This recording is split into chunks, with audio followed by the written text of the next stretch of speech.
ಮಂಡ್ಯದಲ್ಲಿ ಶಾಂತಿ ಸುವ್ಯವಸ್ಥೆಯನ್ನ ಹದಗೆಡಿಸೋದಕ್ಕೆ ವ್ಯವಸ್ಥಿತವಾಗಿ ಷಡ್ಯಂತ್ರಗಳು ನಡೀತಾ ಇದೆಯಾ ಅನ್ನುವಂತಹ ಅನುಮಾನ ಮೂಡ್ತಾ ಇದೆ ಈ ಪ್ರಕರಣ.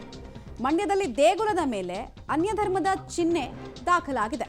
ಯಾರು ಬರೆದಿದ್ದು ಅನ್ನೋದರ ಪ್ರಶ್ನೆಯನ್ನ ಈಗ ಹಿಂದೂ ಭಕ್ತರು ಕೇಳ್ತಾ ಇದ್ದಾರೆ. ಅನ್ಯ ಧರ್ಮದ ಚಿಹ್ನೆಯನ್ನ ಬಳಸಿದ್ದಾರೆ ದುಷ್ಕರ್ಮಿಗಳು. ಮಂಡ್ಯ ಜಿಲ್ಲೆಯ ಮಳವಳ್ಳಿ ತಾಲೂಕಿನ ಒಂದು ಗ್ರಾಮದಲ್ಲಾಗಿರುವಂತಹ ಘಟನೆ. ಏಳೂರಮ್ಮನ ದೇವಸ್ಥಾನದಲ್ಲಿ ಈ ಘಟನೆ ಆಗಿರೋದು. ರಾತ್ರಿ ದೇವಸ್ಥಾನಕ್ಕೆ ದುಷ್ಕರ್ಮಿಗಳು ನುಗ್ಗಿರೋದ್ರ ಮಾಹಿತಿ ಕೂಡ ಸಿಗ್ತಾ ಇದೆ.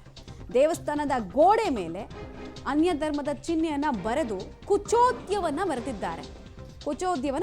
ಚಿಹ್ನೆ ಜೊತೆಗೆ 786 ಅಂತ ಯಾರು ಬರೀತಾರೆ, ಯಾತಕ್ಕೆ ಬರೀತಾರೆ ಅನ್ನೋದು ಗೊತ್ತು ನಿಮಗೆ. ಅಲ್ಲಿ ನೋಡ್ಬಿಟ್ರೆ ಗೊತ್ತಾಗತ್ತೆ ನಿಮಗೆ. ಇನ್ನೊಂದು ಅರಬಿಕ್ ಧ್ವಜ ಇರುತ್ತಲ್ಲ, ಅದರದ್ದು ಒಂದು ಸಿಂಬಲ್ ಬರುತ್ತೆ, ಅರ್ಧ ಚಂದ್ರ ಮತ್ತು ಒಂದು ನಕ್ಷತ್ರ. ಅದನ್ನೆಲ್ಲ ಬರೆದು ಹೋಗಿದ್ದಾರೆ.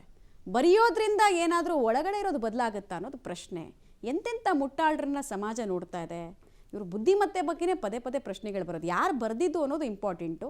ಉದ್ದೇಶ ಏನಿರುತ್ತೆ? ಸಮಾಜದ ಸ್ವಾಸ್ಥ್ಯವನ್ನು ಹಾಳು ಮಾಡೋದೇ ಉದ್ದೇಶ. ಮನೇಲಿ ಕೂತಿರ್ತಾರೆ, ತಿಂದಿದ್ದು ಅರಗಿರಲ್ಲ, ರಾತ್ರಿ ಕಳ್ಳರ ಥರ ಬರ್ತಾರೆ. ಬೆಳಗ್ಗೆ ಕೆಲವರು ಹೇಗಿರ್ತಾರೆ ಅಂದರೆ, ಬೆಳಗ್ಗೆ ಒಂದು ರೀತಿ ಮನುಷ್ಯರು, ರಾತ್ರಿ ಆಗ್ತಾ ಇದ್ದ ಹಾಗೆ ಮನಸ್ಸಿನ ವಿಕೃತಿಗಳನ್ನ ಎಲ್ಲಾದರೂ ದಾಖಲು ಮಾಡಬೇಕು ಅನ್ನೋ ಚಡಪಡಿಕೆ. ಹೀಗಾಗಿ ದೇವಸ್ಥಾನಗಳನ್ನು ಕೂಡ ಬಿಡಲ್ಲ. ಡೀಟೇಲ್ಸ್ ಕೊಡ್ತಾರೆ ರೋಹಿತ್. ಸ್ಥಳದಲ್ಲಿ ಏನಾದರೂ CCTV ಕ್ಯಾಮ್ರಾಗಳಿದ್ದು ಯಾರು ಎಂಟ್ರಿ ಆಗಿರೋದು, ಯಾರು ಎಕ್ಸಿಟ್ ಆಗಿರೋದು ಏನಾದರೂ ಗೊತ್ತಾಗಿದೆಯಾ? ಪೊಲೀಸರು ಸ್ಪಾಟಿಗೆ ಬಂದಿದ್ದಾರಾ? ಸೂಕ್ಷ್ಮ ವಿಚಾರಗಳಾಗಿರೋದ್ರಿಂದ ಪೊಲೀಸರ ಇಂಟರ್ಫರೆನ್ಸ್ ತುಂಬ ಇಂಪಾರ್ಟೆಂಟ್ ಆಗುತ್ತೆ. ಏನು ಮಾಹಿತಿ ಇದೆ?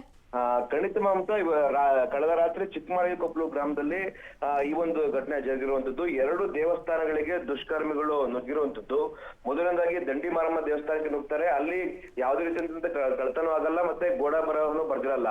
ಇದಾದ ಬಳಿಕವಾಗಿ ಅದೇ ಊರಿನಲ್ಲಿ ಇರುವಂತಹ ಮತ್ತೊಂದು ದೇವಸ್ಥಾನಕ್ಕೆ ದುಷ್ಕರ್ಮಿಗಳು ನುಗ್ಗುವಂತದ್ದು. ಅಲ್ಲಿ ಇದಂತ ಮಂಗಳಾರತಿ ತಟ್ಟೆಯ ಕಾಸನ್ನು ಕೂಡ ಎತ್ಕೊಂಡಿದ್ದಾರೆ. ಜೊತೆಗೆ ಅಲ್ಲಿ ಗೋಡೆ ಬರಹಗಳನ್ನು ಕೂಡ ಬರೆದಿದ್ದಾರೆ. ಒಂದು ಧರ್ಮಕ್ಕೆ ಸೇರಿದಂತ ಚಿಹ್ನೆಗಳು ಸೇರಿದಂತೆ 786 ಎಂಬ ಅಂಕಿಗಳನ್ನು ಕೂಡ ಬರೆದಿರುವಂತದ್ದು. ಇದರಿಂದಾಗಿ ಸಾಕಷ್ಟು ಅನುಮಾನಗಳು ಕೂಡ ಮೂಡ್ತಾ ಇರುವಂತದ್ದು. ಜೊತೆಗೆ ಗ್ರಾಮಸ್ಥರು ಕೂಡ ಆಕ್ರೋಶಕ್ಕೂ ಕೂಡ ಕಾರಣ ಆಗ್ತಾ ಇದೆ. ಎಲ್ಲ ಒಂದ್ ಕಡೆ ಈ ದೇವಸ್ಥಾನಕ್ಕೆ ಅಪಮಾನ ಮಾಡುವ ನಿಟ್ಟಿನಲ್ಲಿ ಕೂಡ ಈ ರೀತಿಯ ಬರಹಗಳನ್ನು ಬರೆದಿದ್ದಾರೆ ಅಂತ ಕೂಡ ಗ್ರಾಮಸ್ಥರು ಆಕ್ರೋಶವನ್ನು ವ್ಯಕ್ತಪಡಿಸ್ತಾ ಇರುವಂತದ್ದು. ಸದ್ಯ 2 ದೇವಸ್ಥಾನಗಳಲ್ಲೂ CCTV ಇಲ್ಲ ಅಂತ ಹೇಳಿ ಕೂಡ ಗ್ರಾಮಸ್ಥರು ಹೇಳ್ತಾ ಇರುವಂತದ್ದು. ಆ ನಿಟ್ಟಿನಲ್ಲಿ ಯಾರು ಬಂದು ಹೋಗಿದ್ದಾರೆ ಅಂತ ಹೇಳಿ ಕೂಡ ಗೊತ್ತಾಗಿಲ್ಲ. ಸದ್ಯ ಕಿಳಗಾವಲು ಪೊಲೀಸ್ ಠಾಣೆಯ ಪೊಲೀಸರು ಕೂಡ ಸ್ಥಳಕ್ಕೆ ಬಂದು ಪರಿಶೀಲನೆ ಕೂಡ ಮಾಡ್ತಾ ಇದ್ದಾರೆ ಮಮತಾ. ಆಲ್ ರೈಟ್, ಧನ್ಯವಾದ ರೋಹಿತ್ ತಮ್ಮೆಲ್ಲ ಮಾಹಿತಿಗಾಗಿ.